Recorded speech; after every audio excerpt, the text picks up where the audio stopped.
Welcome. We are Barry and Catherine Cohen with Funnels and Follow-Up. Kat, do you have the Funnels and Follow-Up jingle?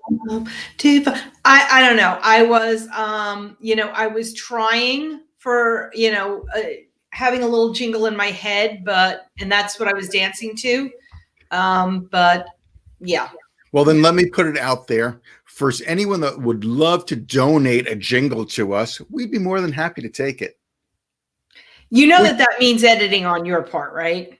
Okay, never mind. Well, no, I could just play it on my computer while we come in and be done with it. You could, because this is the edit-free zone. This is the podcast that starts live, stays live, and no editing is done in between, which means that eventually when we start doing commercials and sponsors, we've got to sort of take a break and say, like for example, today could be sponsored by Jane M. Powers, and she doesn't even know it because. Can I bill her? What? Can I bill her? Yeah, you can bill her. Okay. If you are interested in the Phoenix metropolitan area or on the East Coast in Philadelphia or Long Island, New York, if you are interested in improving your speaking skills, in getting in front of an audience, go to cohencoaching.com/bootcamp and attend Jane M. Powers Speakers Bootcamp. Coming soon to a city near you. See, I could do that. I could do it like that. Yeah, I'm sending her a bill. Anyway, we have a guest today, Catherine. It's not just those BSing here. Our guest is Marjeanne. We like her. We hang with her sometimes. Marjeanne has spent the last 20 years in sales and marketing. When you meet her, you will not think that she could have spent 20 years in sales and marketing unless she started when she was 6 years old. She's helped develop and grow a number of variety of multi-million-dollar businesses using her expertise in sales and online marketing. That's a funnel. It's a funnel. Marjeanne has a passion for helping small business owners get online, create their funnel. She does consulting, she builds funnels, she does the online marketing. Her business uses Google Ads to create a lead generation machine for small businesses. So let's bring in from the green room, yay, Marjeanne of DI Marketing. Where's my jingle? We don't have one of our buried deep in Catherine's head. Yeah, you're not getting one if we don't have one. I mean, seriously, Chicky baby, really. Thank you guys for having me today. I appreciate being here. Thank you for being on the show. So you are all about Google AdWords, being on Google. Wait, before you go anywhere, before you go any further, I got to get the first question out of the way. Your company is DI Marketing. Yes. What's DI stand for? Ooh, my favorite answer to that is, what do you think it stands for? Things that I can't say on a family show. Damn, it's marketing. Dang, it's marketing. I don't know. One of the reasons that I did not actually lengthen that out was to create conversations just like this, because inevitably people ask you those questions, and all it really is an opportunity to start chatting. So what it actually stands for is digitally impactful, but I never let anybody know initially, because I like the conversations. That's part of the sales funnel, is to create that awareness and let people's guards drop down a little bit, so then it becomes a friendlier conversation. And you could also get an idea of, what type of person you're talking to, depending on what they come up with. Exactly. So I know exactly how your mind thinks now, Barry. I live with Catherine. Come on. I like people that kind of hang out in the gutter mind. I love that. It's real. It's authentic. Okay. Now that we got past that, Catherine, continue. So tell us a little bit about your 20 years. It's not 20 years, people. She's lying. Look at that face. That is not 20 years of marketing experience. I'll take it. I really wanted to look so young, or older. I wanted to look older. And in my 30s, especially getting into my late 30s, when you said, oh, there's no way you could be in for 20 years, I'm going, yes, all those creams and oils and everything. It's working. That's right. It is. It has finally worked. When we were younger, we wanted to look older. As we got older, we wanted to look younger. Someday we'll all look our age. So I was fine at 30. I could have just stopped there. You could just, that was a good one too. You didn't look like you had any more baby fat left on your face, and then but you didn't look old and wrinkled either. I remember those years, all those years ago. Right. So tell us a little bit about your experience creating the marketing funnels that help drive leads to people. Yeah. So as you said, I spent 20 years in sales. I've sold everything from titanium. I've resold timeshares, personal training. I've traveled all over the world, really, in different sales positions. And I got really tired of constantly chasing the carrot. So I got into marketing and learned how to get the carrot to chase me, how to set up those funnels and get quality leads coming in, as I said, as a generated machine, right? In 2011, I had the opportunity to work with Google in their AdWords program at an affiliate out here in Phoenix. So my job was to onboard people, get them all set up, refine their campaigns, and then turn them over to the account managers, really creating that initial couple stages of the sales funnel or the marketing funnel. Okay. So I was able to practice that with a couple different companies, turn them into multi-million-dollar companies, and decided that if I was going to do it for other people, heck, I can do it for myself. Absolutely. Smart move. There you go. So began my entrepreneur world, and I've been loving it. Loving it. It's awesome. I get to help small businesses, take them from kind of more of an infancy stage and really watch their businesses explode with revenue just from a cash generation machine, basically. Yeah. So you said something very interesting, and then Barry, I'll let you get a word in edgewise, but you girls are going to talk hair and stuff. I'll just sit back. We did that before the show. I don't want to bore our male listeners unless they're the ones who do blow dry their hair. Anyway, so you said something very interesting. You were tired of chasing the carrot and wanted the carrot to chase you. Mm-hmm. Yes, very much so. People interchange all the time. Sales and marketing. Tell us the difference. Well, marketing is getting awareness, right? Getting your brand out there, making it interesting. So going back to kind of the carrot example is let me backtrack a little bit. Imagine that you're on a treadmill and you're running. Sales is essentially you have a fishing pole with a carrot dangling and you're constantly running after that carrot, constantly trying to find new leads or prospects, qualify them, get them to purchase your brand, get them to believe in your brand. And then obviously, like I said, purchase. Marketing is flip that. Now the carrot is running after you. Essentially, the best way I can describe that is, that's a good question, Catherine. That really is a good question. Well, marketing is creating the awareness. Sales is finding the need and solving it, right? So marketing would be, hey, if you maybe have this need, here's a company that may be able to solve it. Sales is we're talking one-on-one and I'm finding all of your specific needs and finding how I can solve those with my company. Beautiful. So individualized opposed to a very broad kind of sense. Now, someone told me once, I wish I could remember who said it because I would love to give them credit for it. But since I can't remember, I'll take credit for it. Marketing gets people in the door. Sales closes the deal. That's a great way to put it. An absolutely great way to put it. And a lot of people really have this bad connotation with sales because you had a lot of these, used car salesmen and all those door-to-door people and whatever in the past, and sales got a bad rap. But if you really look at it, the best salespeople in the world are just problem solvers. You have a need. If you're calling a company, there's a reason why you're calling the company, right? You're not just calling them to have them sell you something. It's because there's a true desire there. People buy on needs, affordability, and want, right? So I know I've already want something because I've contacted your company. Sales is simply finding out a solution for that need or want. Perfect. That's all it really is. It's solution-based thinking. All right. And a good close of the deal is when the person that you are speaking to, that the marketing brought you there, says, okay, this is the right solution for your problem. It's not the most expensive thing I have. It's not the fanciest thing I have, but for you and what you need, this is the solution. So they actually need each other hand in glove. It's not one or the other. Sales without marketing, I think, is just being pushy.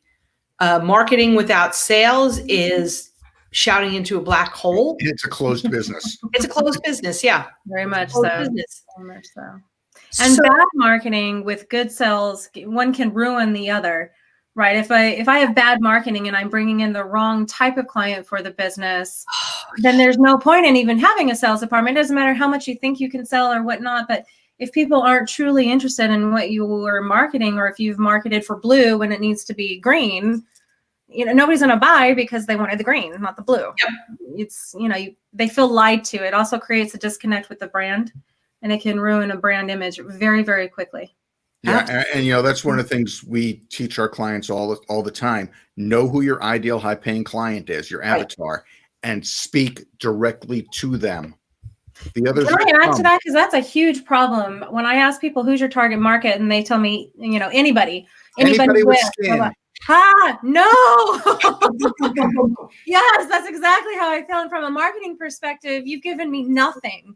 Yeah. Nothing, because you're not solving any problems. So what I always tell people is, think about your favorite client that you've worked with, the one that spent the most amount of money, that follows you, that promotes you, that believes in you. What do they look like? How old are they? Are they male or female? Where do they live? What are their hobbies? Do they have children? Do they have dogs?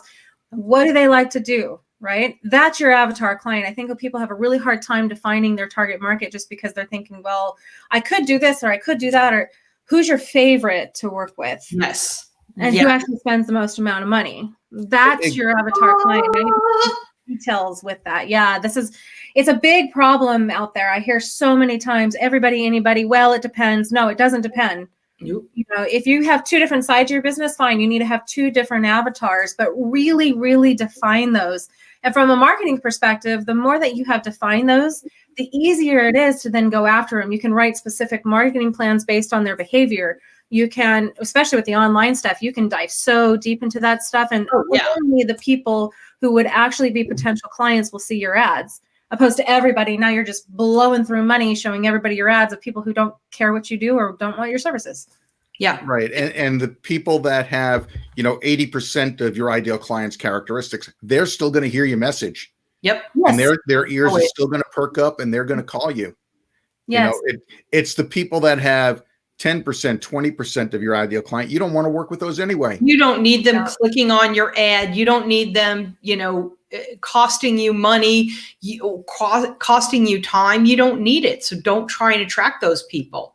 I think that the example that Barry uses all the time, and it's a great example, is I'm a sampler, and Marjeanne, you know what that is. Mm-hmm. So we go to the store, and there's the demo bottle of the hand cream, and there it goes on, and it's got to go on your whole face. And every single one of them I sample, and then I start to look at it, and I read the ingredients, and I see if it's anything that I'm interested in, because I'm particular. I'm, a snob.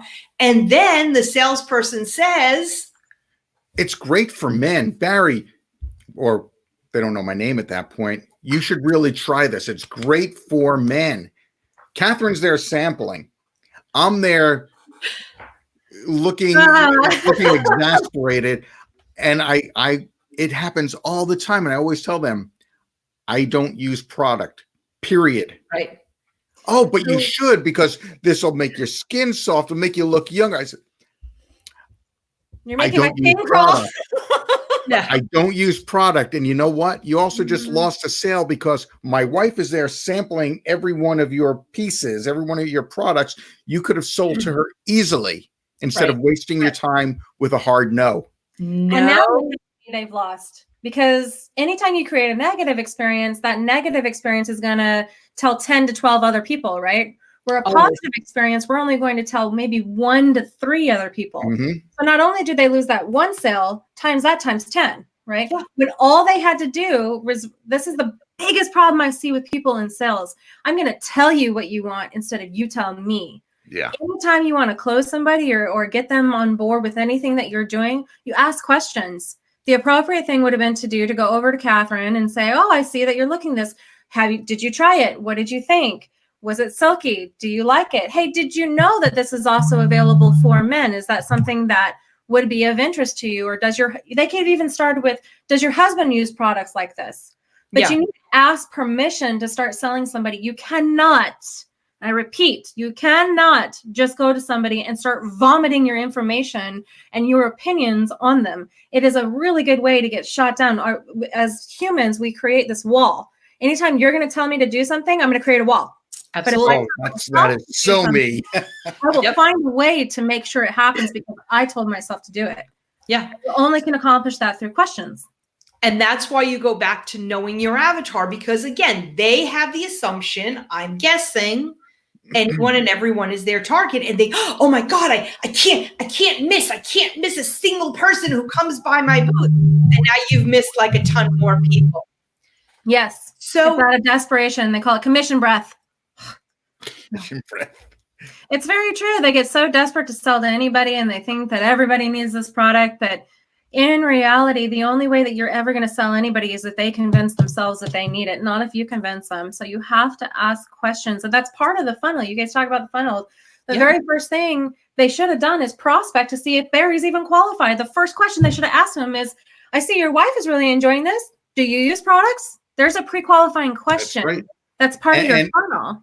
And listen to the answer. Yeah.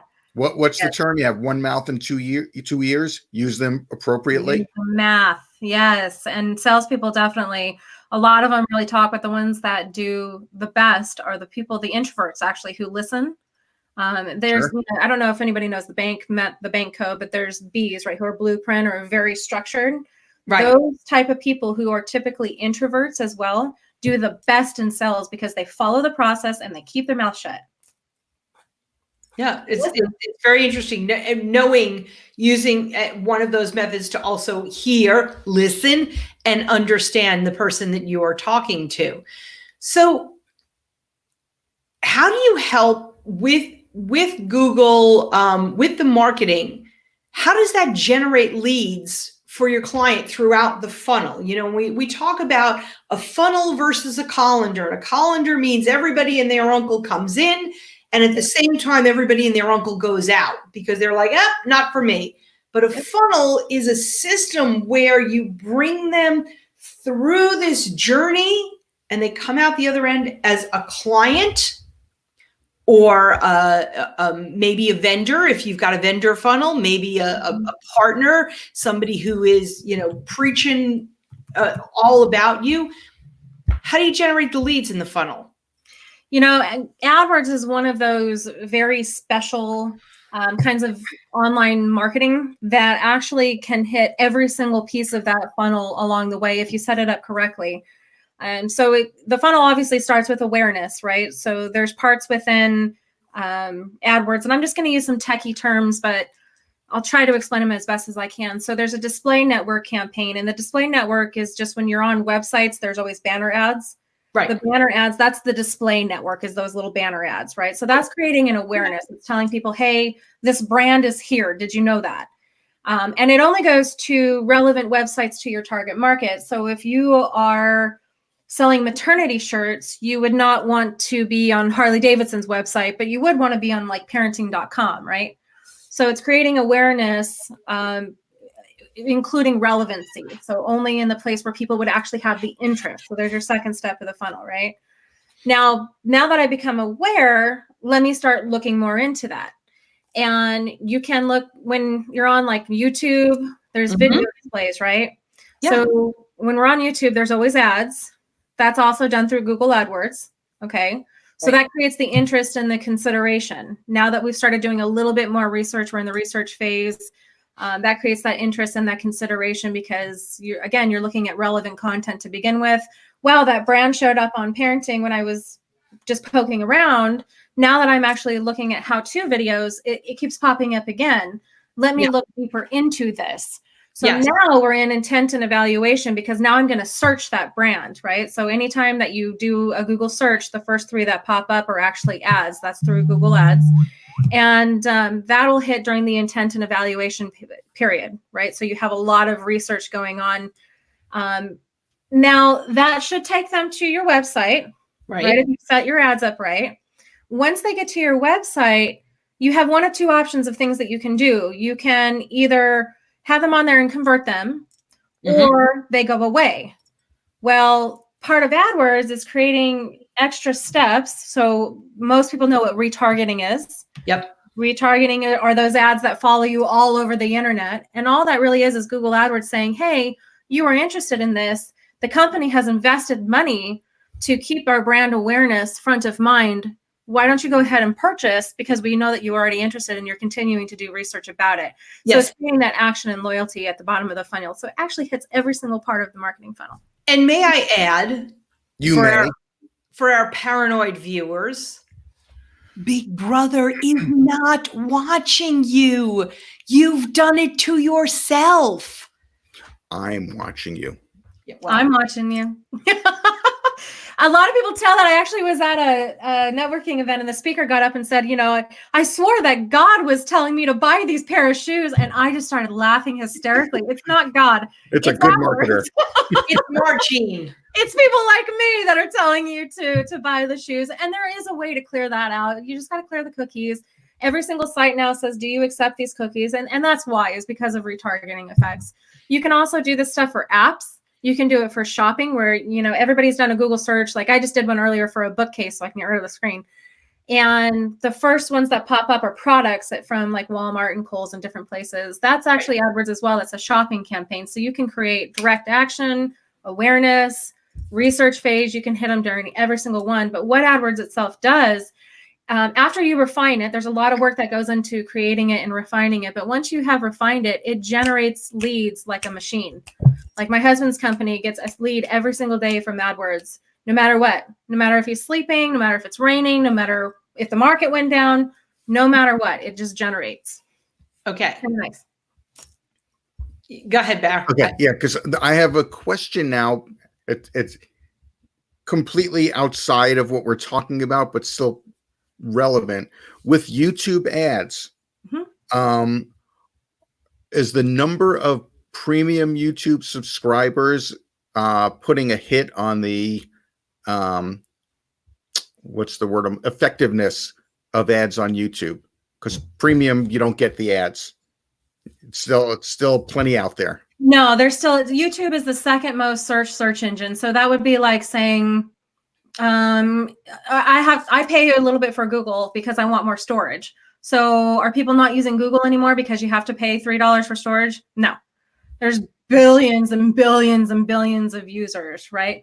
And keep in mind, it's not just YouTube, it's other video delivery systems that are still using ads and still picking up the AdWords. That's the wonderful thing about Google is it's not just what happens on Google. They send it out to as many possible affiliated links as they can without getting too technical about it. But and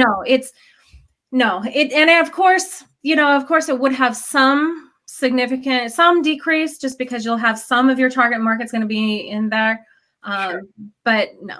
And even if they do wind up all switching over there, just like we all switched from cable TV to streaming, right? But they still figured out a way to advertise to us. Yep. True. Yep. You're absolutely right. Don't worry about that at one all. way or another, you're going to find your target market. Yes, and that's the key thing about ads about Google ads opposed to like Facebook ads, Instagram, all these different sources. Not that they're bad by any means. There's definitely a time and a place for those and purpose. Not every single business should be on Facebook ads or Pinterest ads or Instagram ads, but every single business can benefit from Google ads, and you can dive so deep into your target market. I mean, I can get street specific. If you only want to advertise your open house to this specific street, we can get that specific, and only people on the street that are above a certain income level and only female who are interested in Yorkies only, but not any other kind of dog. I mean, you can literally dive down that deep with Google ads. You can't really do that with any other online marketing sources. And let's dispel the rumors now. Mm-hmm. Is it because Google is listening to you at all times of the day and night, that they know that you own a Yorkie, and they know that you live here and you like the color blue? Or is it something else that lets the powers that be at Google know that you own a Yorkie? So here's the thing about that. Everybody thinks, oh, Google's listening. Regardless if they're listening or not, it's irrelevant because of your behavior online. We are all so dependent on everything that we do online, from paying bills, there's your area where you live, and home ownership, to what you research, how often you research, right? So what comes through your Gmail, we can even target people specifically through Gmail. Everything you do online is tracked. Everything. So who cares if the cameras are watching you? You can turn your computer off all day long. It doesn't matter. As long as you have activity on the internet, whether it's Google, Bing, Yahoo, it doesn't matter. As long as you have some kind of activity, you have a digital footprint, and everything you do gets tracked. Everything.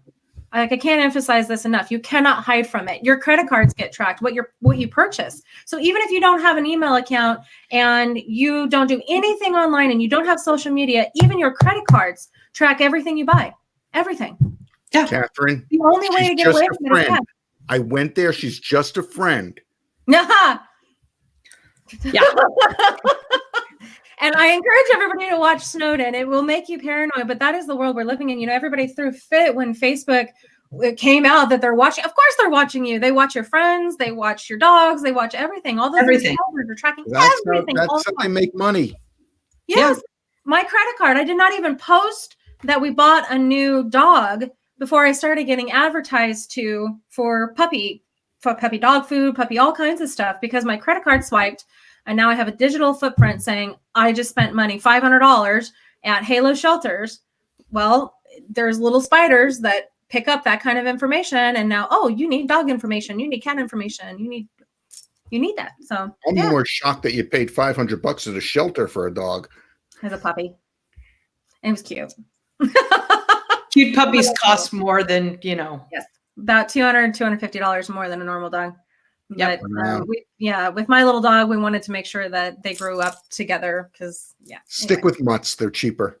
They are. I was looking for another wiener dog, and they wanted $3,000 for a dog. I was like, just get a small dog, cut off the bottoms of their feet. They're wiener dogs. They're wiener dogs. Yeah, cut off and make a half size. And always adopt from a shelter. Yeah. Yes. Okay. There's a All lot. right. There's Catherine's soapbox. Always That's adopt right. from a shelter. See, now you got to call an animal shelter and see if they'll sponsor this episode. That'd be perfect. No, we sponsor the animal shelter because that's where we get our cats from, and that's where we donate our money to. Oh, So, good. all those political ads, Google, that you are sending me, you ain't getting a dime from me. Unless you're an adorable kitty or a cat or a little puppy or a little dog, you're not getting a cent from me. So, And see, I don't get any political advertising because I don't look at anything political. So they know not to even bother with me. I don't get any of that stuff. One thing I do want to add about video, because you specifically asked about video, something that people really need to be aware of. Google is changing their algorithm. I mean, they change it all the time, right? It's not usually a big deal, but they are changing it to pick up websites with videos. In the future, it will go to, if you do not have a video on your website or a lot of videos on your website, it's basically like you don't even exist. They won't even pick you up. The algorithms are changing. So I encourage every single person out there, start creating videos. It doesn't have to be perfect, but you really need the content because those spiders are starting to change and they're starting to really look for video content specifically. So then here's a question. You probably don't even know, but you might, because Google keeps their algorithms secret. so glad we have a podcast. Are they videos directly on your website or embedded from YouTube? It will be both. It will be both. The more you can actually put it directly on your website, the better it is. In a sense, linking is a very good way for SEO to bump you up in the ranks. So in reality, you do need both. But when Google looks for quality, right, because quality is a consideration, they're going to be looking for, do you have high quality videos that you own that are embedded into your website? In addition, do you also have links with YouTube, because that's owned by Google? So they will want both, as long as you have high quality videos in there. Because this podcast, this show is obviously it's video, and we have all the videos on our website. They're embedded from YouTube, so we got a ton of videos. I'm just saying we're ready for the future. Catherine, continue. Yeah, it's very important. A lot of people aren't doing it. They're trying to avoid it, and you can't avoid it anymore. Yeah, you've got to be out there. I also believe that the video shows more of your personality. Mm-hmm. And it's always been said, people do business with people that they know, like, and trust. Mm-hmm. And, here's the other thing, entrepreneurs of the world, not everyone who is your ideal client, who is in your target market, who fits the demographic, not every one of them is going to want to do business with you, because name the list of reasons, they just aren't. And there's a lot of people who are seeking you out to do business with you because you're serious and they're serious. You think you're funny and they think they're funny. Barry. Yeah, I know I'm funny. You both are funny. Go out there with your video, with yourself, who you are. And, and Marjeanne has just told us, and, she works with Google. She already has the inside scoop. They want more video. Do video of you, of the who you truly are at the essence, at the core. And nobody wants to see that from me. I said at the essence of the core. I didn't say anything about taking your shirt off. Who said anything about? Okay, I'll take my shirt off. I said no. I wasn't told it's that kind of show. Yeah, no. But in all seriousness, that's what people are attracted to. It's yes, what you have, how you deliver, all that stuff. And then all things being equal, they want to do business with somebody that they can connect with, get along with. People love authenticity. And I know one of the first things people tell me is, well, I can't because my green screen doesn't look good enough. Nobody cares. Nobody cares. They actually would prefer you to make mistakes. They prefer not everything to be right. Exactly, Catherine. It's an IKEA curtain, ladies and gentlemen. The whole setup cost me a whopping $20. An IKEA curtain rod and an IKEA curtain. And you said it, Marjeanne. They want to see the mistakes. They want to see, which is the reason that we don't edit this show at all. No. It is what it is, whether you like us or not. Hopefully you like us. Yeah. I love it. I do love it. Something to keep in mind for people that I see them making mistakes on video is they go on and on and on, or they say a lot of, so yeah, like, my advice to people is when you're creating content, video content, especially for social media, keep it under 2 minutes and get directly to the point. You will lose people like that when you ramble on about just, I'm sorry it took me a while to get here because I was doing this or that. Nobody cares. They just want you to get to the point. Absolutely. So hopefully what's in it for me? Let me know. The other advice that I want to give people with videos, if you're wondering what kind of videos to create, if you go to ads.google.com, that's AdWords platform, ads.google.com, or just type in the keyword planner for Google Ads, keyword planner for Google Ads. They actually have a keyword planner where you can see the search traffic for your keywords. So if you want to know what people are searching for, what people want to know, it's just as simple as putting in a few keywords. Boom, boom, boom. Here's the things that are being searched the most. Let me do a video, 2-minute video on that. Boom, done. Easy, easy, easy. Put up a keyword planner too. That's the big one, is they have to search for the keyword planner. Otherwise they're getting it. You do not have to create an account for it, and we'll try to make you create an account. Do not create an account because you will lose out on the possibility of getting some free Google ad spend. Do not create an account. Yeah, you can. I'll talk about that in a second, but go to keyword planner. Yeah. Yep. Look for ads.google.com and it'll take you right through there. So Great you advice. kind of hold your breath. Google gives you $150 for free. They will match you in $150 to try AdWords. So one of the biggest fears that people have is, well, what if I blow through a bunch of money? Well, if you do the proper keyword research and you really narrow down your target audience, then you also have $150 to play around from Google. You can really get a lot of traction just in 1 month with $300 and can grow it from there. And, even more important, if you don't know how to use it, if you don't know what to do, contact Marjeanne. Yeah. Oh, yeah. It's Yeah. easy. She'll help you. I will. And I'm not super expensive. One of the things I was really focused on when starting my business, a lot of people with my knowledge charge a lot of money to get that done. And I just don't think that that's necessarily fair. So I have levels where you can do a lot on your own and it won't cost you very much, all the way up to I can do it all the way for you. And it's still not going to cost you as much as it would a lot of my competitors. I like to help small business. That's great. So That's super important. So you're talking about empowering small business and helping small business. How does learning Google AdWords help a small business to grow? it can literally be your only source of marketing. Okay. Your only source of marketing. It can generate leads for you without you having to do a lot. The initial work takes a lot, and you really do kind of need to know what you're doing, or at least have somebody coaching you or have an education system that you can refer to, right? Because that initial part is the heavy work. Once you get it refined, all you have to do is go back in there maybe once a month for 30 minutes to an hour and just make small little tweaks here and there. Mm-hmm. But it just generates. Like I said, my husband's company, I still do his, they get a lead per day because that's what they can handle. Right. Sales team, right? Because there is a cap unless you want to hire more people in the crew that cost. Yeah. But for him, it generates a lead a day, and I'm in his account maybe an hour to 2 hours every single month tops, just making sure it's still running like it should, that the ads still are relevant. The holidays come up, I'm in there more because we're changing ads and doing some different things.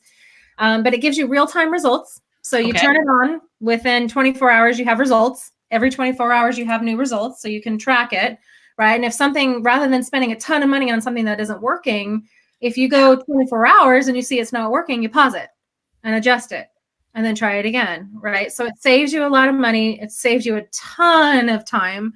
It helps you attract your favorite kind of clients at the exact moment that they are looking for you. Okay. Right?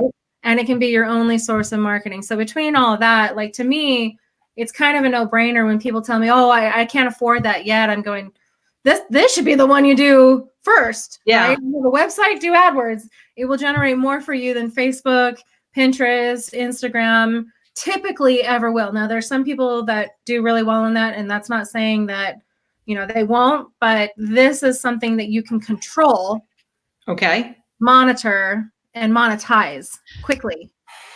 So tell me the difference, especially with things like people are doing ads on Pinterest, and they're doing ads on certainly Facebook. And I know that there are analytics on Facebook. I don't really know that much about Pinterest because I'll be honest, the only thing that I do on Pinterest is I made an account for one of our cats.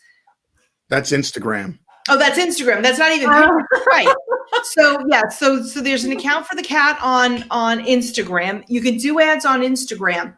Yeah. Is Google more overarching, I should say, overarching in all of those spaces? Or is it, if you're very, very specific on that, you're doing something very, very specific that's visual, you want to be more on Instagram, like how does one determine that?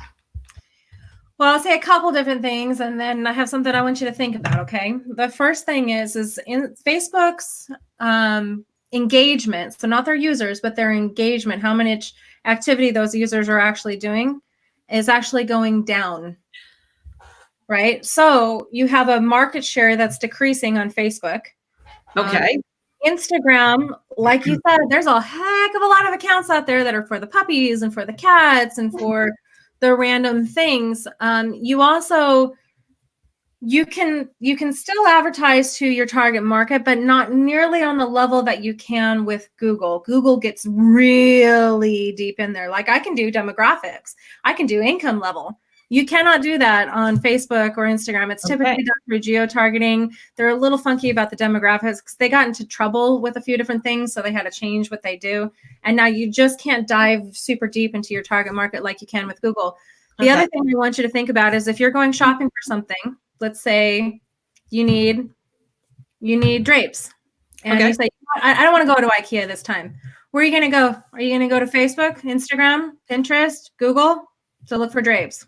Google. No, to look for the actual item, and I'll be quite honest with you, to look for the actual item, I'm probably going to Google it, or I'm going to go to Amazon. And Amazon is part of Google. So if you Google it, Amazon stuff, their shopping stuff will come up. Nobody's going to go to Facebook and go, I need drapes. Where am I going to go on Facebook to search for this? So it's instant reaction, right? Yeah. You're showing up with your products or services at the exact moment where 99% of us are going to go to look for that product or service. Right. So Facebook, you're seeing ads pretty much as a suggestion. Yes. Hey, we know this is your demographic and this person's advertising to you. You're going to see it in your feed. But Google, it's, I need this now. That's why I'm searching for it. So it goes, you get it. I love that. That makes a lot of sense. Yeah. And the other thing to keep in mind, like with Facebook, the ones that do well on there are visually stimulating kind of activities or products, right? Mm-hmm. Or high consumer based, low cost kind of products. Like Facebook ads got me. I have a wiener dog ramp that goes up, right? And even though I had searched for it, this was something completely new, and they drew me in through awareness. And then I researched it on Google, right? So those kinds of products that are disruptors, that are visually stimulating, those are great. Like travel products, things like that are great for Facebook and Instagram. The world maps that you scratch off, things that not a lot of people are searching for. But if it's cool, people get onto it. It kind of goes viral, right? But things like a plumber, there's no reason for a plumber to be doing Facebook ads, like at all. Like, I'm sorry if you guys are, but there's no reason for that. You need to be on Google. You need to be on videos. While people are looking up how to fix the drain, your ads need to run on the videos playing how to fix the drain. Right, because you screwed it up. Because you screwed it up. You went to fix the drain. You didn't know what you're doing, and you screwed it up. So now you need the plumber. Worse. The worst. Went to fix the toilet, and you screwed it up. You need a plumber now. Immediately. Yeah. So needs-based versus awareness-based, right? Okay. Top of the page. Everybody wants to get on the top of Google, and I can get you at the top of Google, and you will be the #1 in the top of Google. How do you do that? Give us the magic formula. Okay, so what I do is called search engine marketing, right? The other side is SEO, which usually everybody's familiar with SEO. It's search engine optimization. So those are the only two ways to get on the first page of Google: SEM, SEO. Okay, what's the difference? The organic stuff takes a lot of time, a lot of effort, a lot of content, a lot of linking, a lot of kind of networking like this. Like, you put links on my site, I put links on your site. I'm going to spend so much time writing blogs and creating videos and all that fun stuff, right? And that's SEO. That's SEO. That will get you eventually to maybe the top page, depending on what kind of market space you're in, right? If you're trying to compete with the Walmarts, the Amazons of the world, you're never going to get to the top page. You're just not. Okay. Search engine marketing pushes you to the top page. I go into Google, I say, okay, here's how much we're willing to bid for this keyword. So when that keyword is typed in, I'm willing to pay to be at the top page of Google. That's it. Okay. So if you want to actually get to the top page of Google, I always tell people this is the best way to get in front of your favorite kind of client, because you're not going to get it to the top page of Google with somebody who cannot afford you, nor somebody that you would not want to work with. You know, if you sell to women, you don't want to be at the top page of Google for men. That's not your target market. But if your favorite kind of client is searching for you, you want to be showing up at that exact moment so they see you first. Right. That's what Google Ads does. And that goes back to knowing who your avatar is, because again, you know, if 99 and 44/100% of the people who buy your product are women, why are you asking Barry if he's using skin cream? Yes. I cannot stress this enough. It is the single most important thing in marketing, is to know your target market, your avatar client. You have to have a thorough understanding, even if you have 2 or 3 different avatars, because you have 2 or 3 different services. That's fine. Yeah, but really define them. They better be completely different. And only talk to one at a time. Don't confuse people. Yeah. Do not confuse people. Yeah, I hate those ads. You see them all the time on Facebook. Facebook ads are the worst about it, because you've got a lot of people trying it and playing with it. You don't have a lot of experts in that field. So, that's cool. That's a good suggestion. I didn't even know about that one. So I see all the time, are you a man with, sorry, I'm going to throw you under the bus, Barry. Are you a man suffering from male pattern baldness? Are you a woman who is also losing their hair?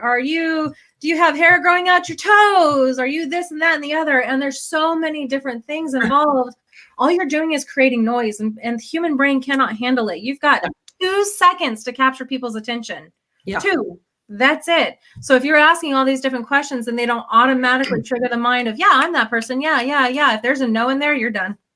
You're done. Absolutely. So fewer questions, more targeted. Fewer questions, more targeted. Yeah. Last question for you, Marjeanne. What are the biggest mistakes you see people making in their marketing? Not knowing their avatar. That's such a huge one.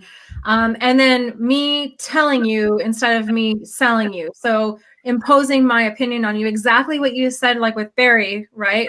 But switch that to marketing instead of sales, rather than going up and asking him, how can I help you? Do you even have an interest in this product? They just simply come, this is what I do. This is the features. This is the benefits you should buy. No, that's not how marketing works. Marketing is, you should be engaging, you should bring awareness, you should be intriguing and really getting deep into those kinds of different questions, right? So rather than standing up and just saying, I'm a plumber, I sell plumbing services, you would switch to the marketing to leaky drain. Husband promised he was going to fix that toilet, hasn't gotten around to it, call us. Right? Perfect. Right up. So you really want to speak to your audience and solve the problem, right? Find their pain. And then through your marketing, you identify how you can fix their pain. It's all anybody cares about. How are you going to fix my pain? And it's always all about pain. It's always all about pain. Yep. They make the same mistake on their websites. You have to remember, Google only cares about its users, right? So if the users are not having a good experience on your website, Google will bury your website. So for instance, websites that you get onto are pop up, or lots of flashy things going on, and I can't find the information that I'm looking for. You are doing a disservice to your marketing and to your clients, and Google will bury you. So clean, easy video. And secure. And that's the other one. HTTPS people, if you don't have a secure server on your website, Google is not even going to list you anymore. Nope, they're getting all kinds of away from that. And a little piece of advice for the people who are building Wix websites. I actually love Wix websites. Wix does not automatically register you with Google. So if you have a Wix website, Google cannot find you unless you register it. And you do that through the back end. Anybody that needs help with that, call me. We can do a consultation. But you have to register it. Otherwise, you are not being found, period. And you said to call you. How can people get a hold of you? Yeah, I was going to say. So I love email the best. The easiest, fastest way to get a hold of me is actually through email. And that is MJ, like Marjeanne, .dimarketing@gmail.com. So mj.dimarketing@gmail.com. I'm also a millennial. Don't beat me. So text is also really great. We don't answer our phones. Even my mother-in-law makes fun of me all the time. She says, you never answer your phone. I'm like, yeah, it's not just you. I swear it's everybody. But text is a wonderful, wonderful thing. That phone number is 602-730-2274. The best thing to do is text me and say, I want to call you to talk to you. Yeah. There's so many people I'm old. There are so many people I have to do that with, and I'm like, why am I going through this exercise? We don't answer because you know how many calls I get from Google and this credit, that, and this credit, and the house. Oh my gosh, let's refinance your house, and I have student loans, and they can consolidate this, and so it gets to the point where it just becomes noise, and we just shut it off. But a text actually is a direct. Yeah, I'm trying to get a hold of this. So, and that I'll agree with, because they're trying to sell my timeshare. I don't own a timeshare. Yeah, exactly. We heard a rumor that you're trying to. And P.S. I'm not looking on Google for timeshares, by the way. Did you go to a presentation one time within the last 10 years? Oh yeah. How do you think we got 10 years? Vegas? Now you're on a list. Yeah. That's all it takes is one time. One You didn't time. even have to go, but the fact that you were registered, even if you just stay at a resort that sells timeshares, they have your information. There's no way that anybody cannot create a digital footprint in this world. No way. Yep. We used to have a coach, and it's when Barry and I had, we're really just, starting out, and I was all about,